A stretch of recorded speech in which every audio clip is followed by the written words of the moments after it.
Hola, grabo este video con muchísimas dudas de hacerlo y quería, bueno, primeramente aclarar que lamentablemente muchas veces mi posicionamiento crítico en relación a la industria cultural capitalista y al rol del arte contemporáneo en la construcción de una hegemonía cultural que opera dentro del refuerzo del imperialismo y que opera dentro del refuerzo de las narrativas que permiten, por ejemplo, un genocidio contra el pueblo palestino, es interpretado lamentablemente como una mera competencia por espacios expositivos o espacios de palabra y demás, ¿no?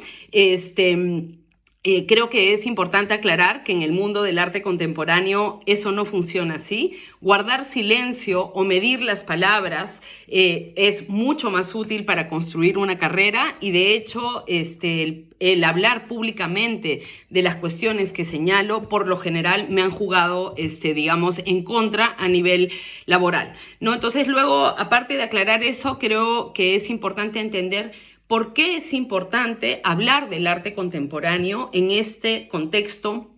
de refuerzo de la hegemonía cultural imperialista, colonial y genocida?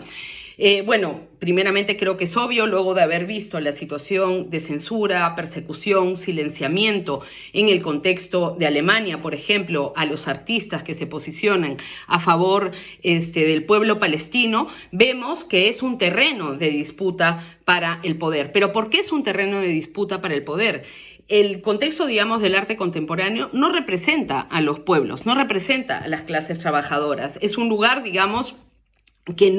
incluso que no es un lugar muy visitado, no son espacios visitados por las clases trabajadoras o por los distintos pueblos del sur global y demás. Pero ¿por qué es importante entender qué es lo que pasa en el arte contemporáneo? Porque el arte contemporáneo, a través de la industria cultural capitalista, monopoliza gran parte de los recursos públicos de cultura que vienen de la explotación de las clases trabajadoras, que vienen del saqueo del sur global, el saqueo colonial del sur global, y se monopolizan esos discursos en esa maquinaria, esa industria cultural, ese arte contemporáneo, para reforzar y construir ciertas interpretaciones del mundo, ciertas hegemonías culturales que sean funcionales, ¿no?, al asedio imperialista contra el sur global, al genocidio contra el pueblo palestino. Es así como vemos, por ejemplo,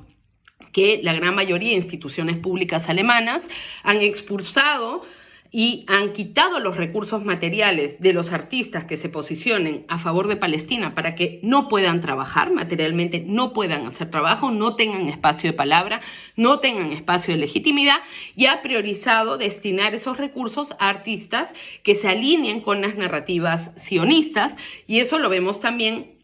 en el contexto estadounidense, en el contexto francés, etc. De esa misma forma, con menos recursos quizás, pero por ejemplo en el contexto latinoamericano, también la industria cultural capitalista del arte contemporáneo prioriza ciertos discursos, ¿no?, y niega a otros. Y el día de hoy, precisamente,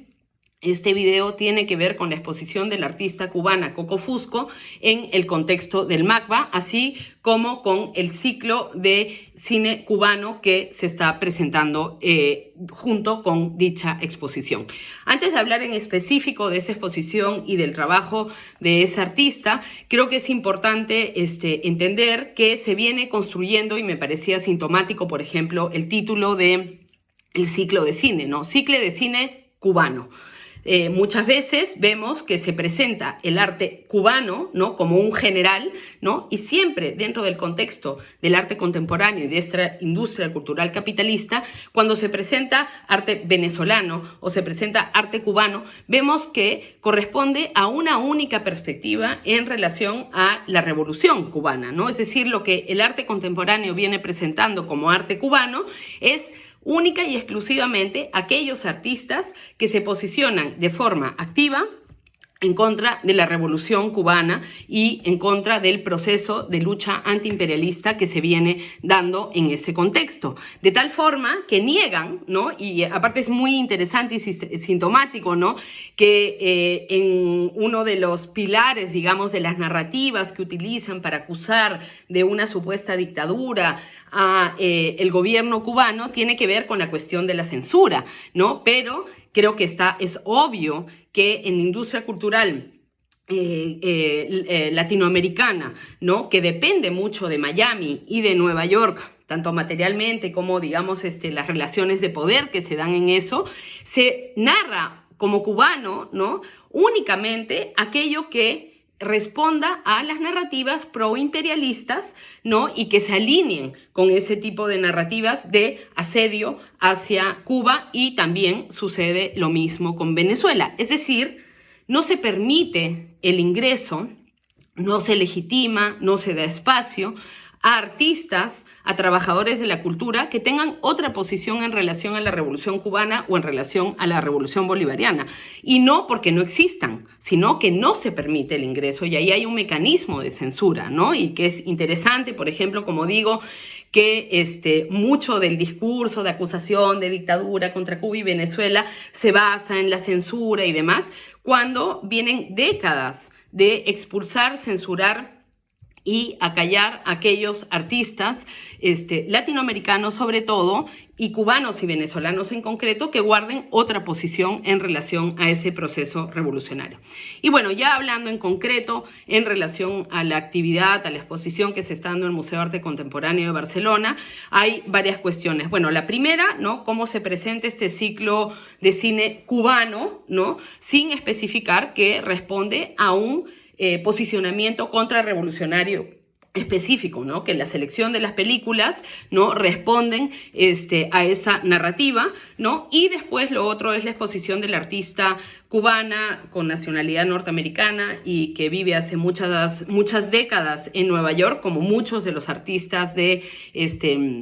la industria cultural capitalista del arte contemporáneo, que son presentados como cubanos. La mayoría viven hace muchas décadas en Estados Unidos o en Europa, y su carrera ha sido construida principalmente en instituciones europeas y estadounidenses. Y es muy interesante ver que la exposición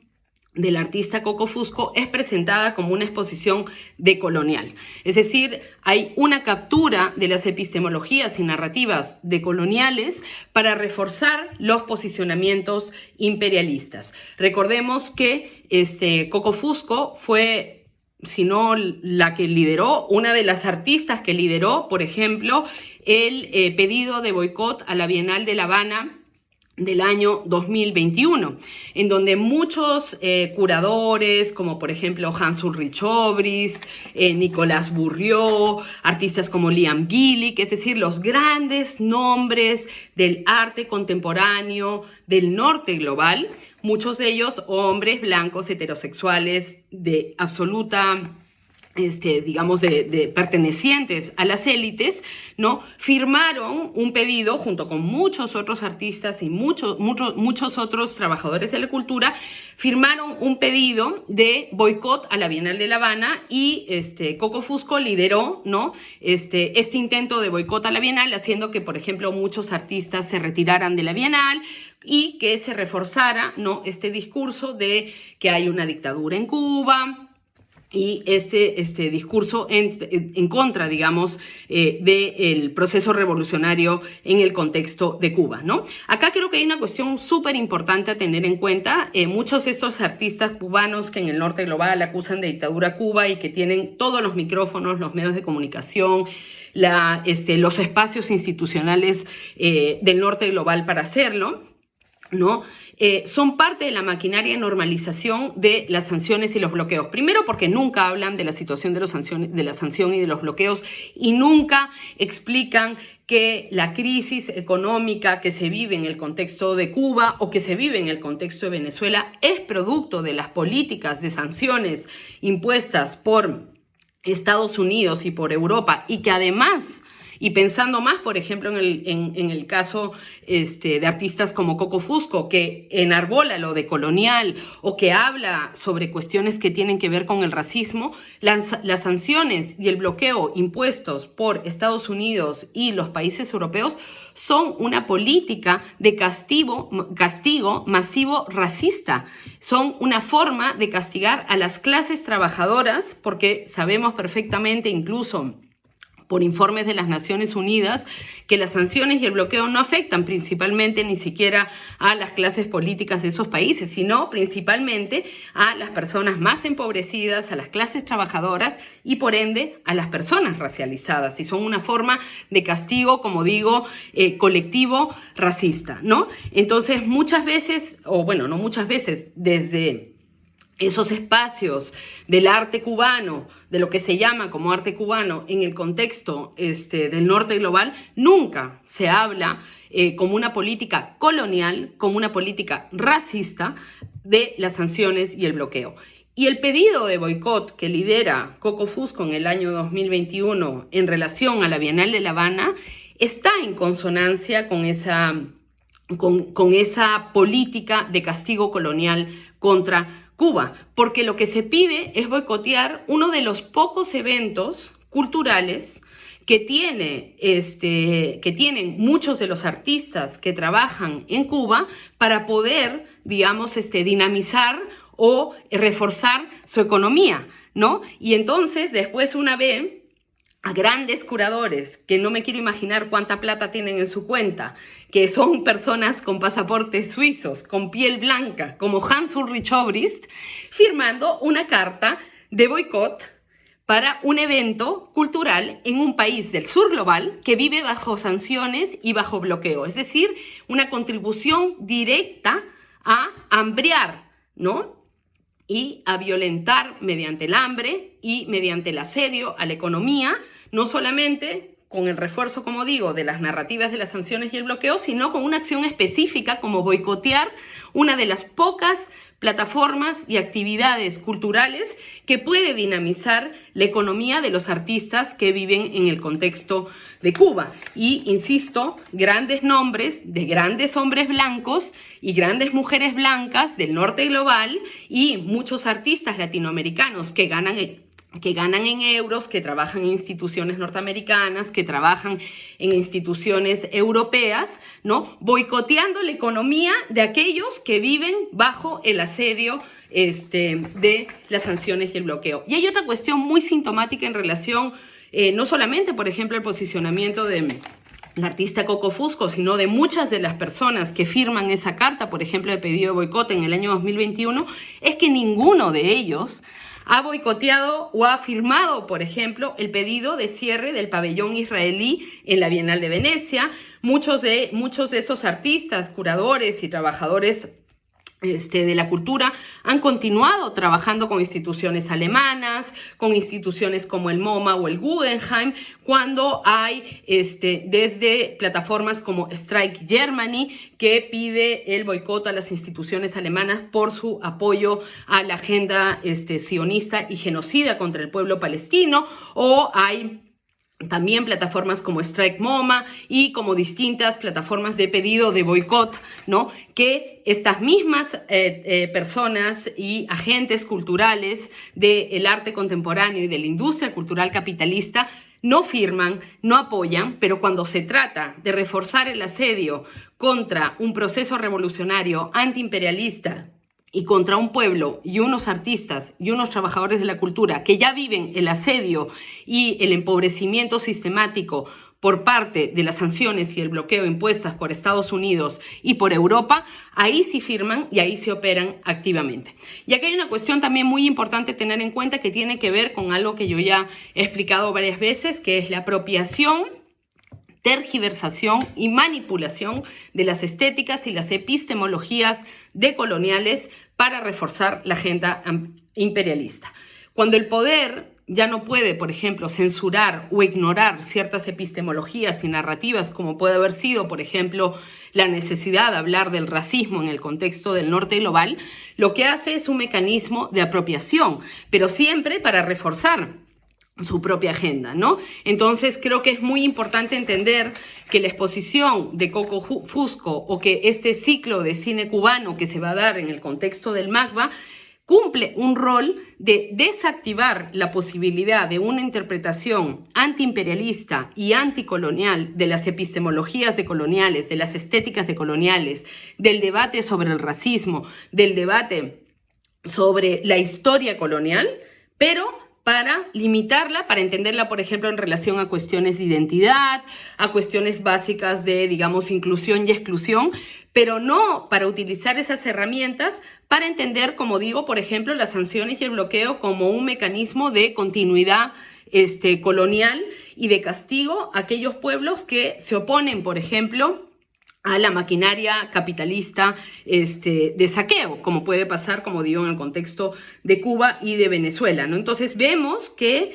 así como en Alemania, por ejemplo, se están haciendo muchas actividades decoloniales con artistas racializados del sur global y demás, pero bajo la consigna de que no se hable de Palestina, lo que se hace es, se desliga esa epistemología decolonial, se le arranca su poder político, se le arranca su razón de ser, porque Fanon, si escribió algo, fue para que sirviera para la lucha antiimperialista, y si Fanon estuviese vivo ahora estaría en contra de las sanciones y del bloqueo contra Cuba, en contra del asedio contra Venezuela y lógicamente en contra de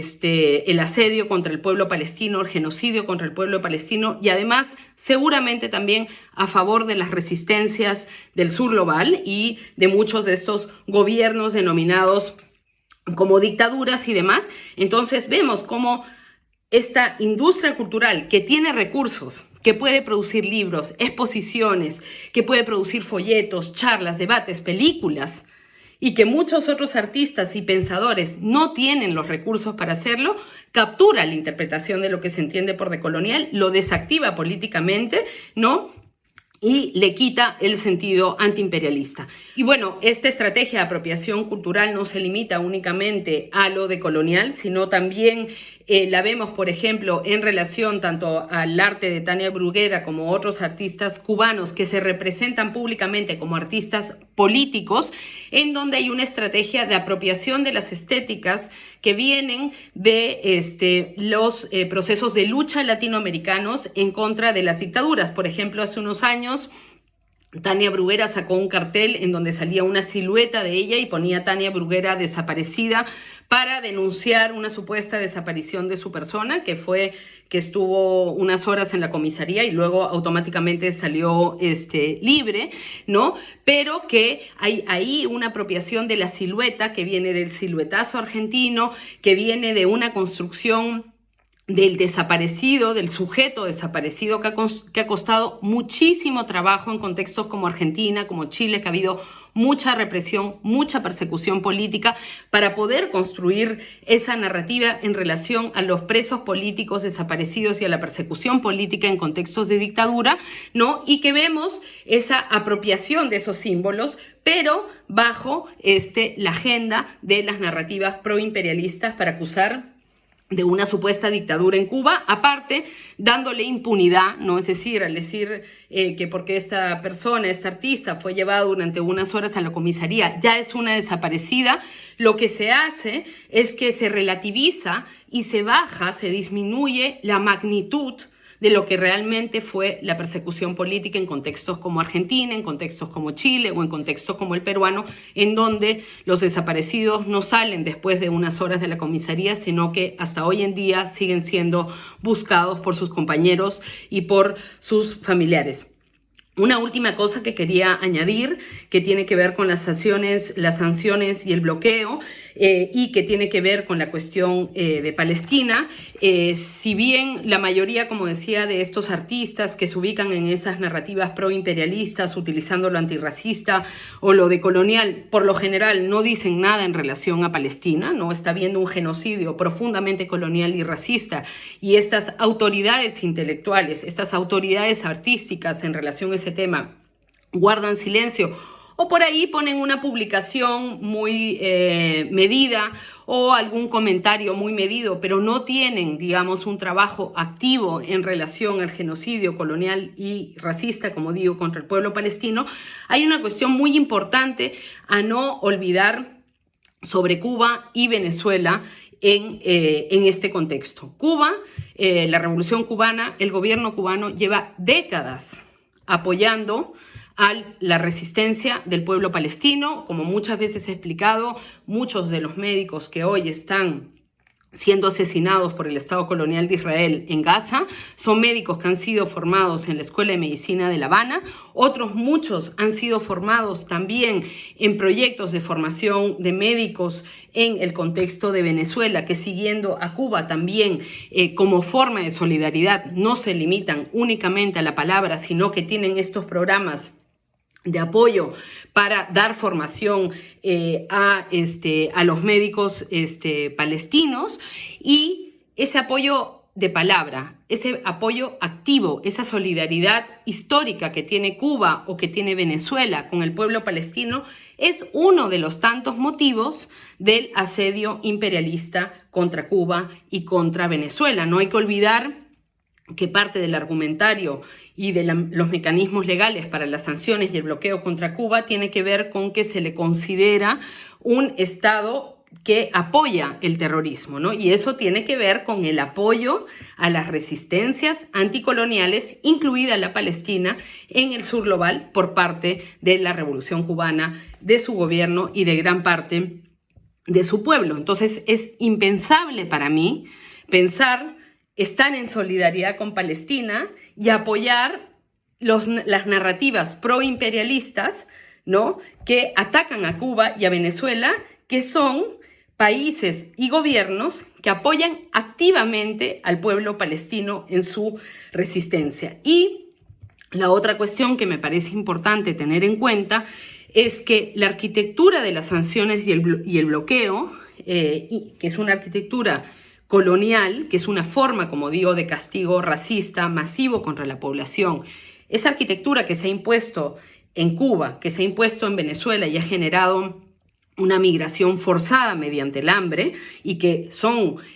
políticas decididas y diseñadas desde el norte global para ser impuestas, porque si no, no le darían tanta importancia a las sanciones y al bloqueo a nivel político, ¿no?, que implica mucho trabajo imponerlas. Es la misma arquitectura que se ha impuesto en el contexto de Gaza y que ahora ha sido ajustada y que está creando la situación de hambruna y las terribles imágenes que estamos viendo, que el día de mañana las podemos ver en Cuba o en Venezuela, porque tanto Estados Unidos como Europa han construido esa misma arquitectura que ha construido Israel con el apoyo de Estados Unidos y de los países europeos en el contexto de Gaza desde el año 2007, cuando se elige a Hamás, un gobierno, se eligen unas autoridades que iban a tener un posicionamiento anticolonial activo, se castiga con sanciones y bloqueos, como digo, como se hace en Venezuela, como se hace en Cuba, y se construye esa arquitectura que ahora estamos viendo actuar de una manera brutal, matando mediante el hambre. Otra cuestión que es imprescindible tener en cuenta en relación a la construcción de la noción de arte político o de lo político en el contexto del arte contemporáneo y de la industria cultural capitalista tiene que ver con el refuerzo de un fuerte sesgo anticomunista. Por un lado, se adopta dentro de la industria cultural capitalista a partir de los años 90 la narrativa liberal del fin de la historia puesta por Francis Fukuyama, que dice que la Guerra Fría terminó, que el comunismo ya pasó y que a partir de esta realidad capitalista de la cual no se puede escapar podemos construir y buscar ciertos derechos o ciertas cuestiones para las minorías, para ciertos grupos o ciertos parches a los errores del capitalismo, pero que la estructura y el modelo y el sistema en sí es incuestionable, ¿no? Y menos aún el uso de una herramienta como el marxismo o de una herramienta como el comunismo para cuestionar ese sistema capitalista. Es decir, las posiciones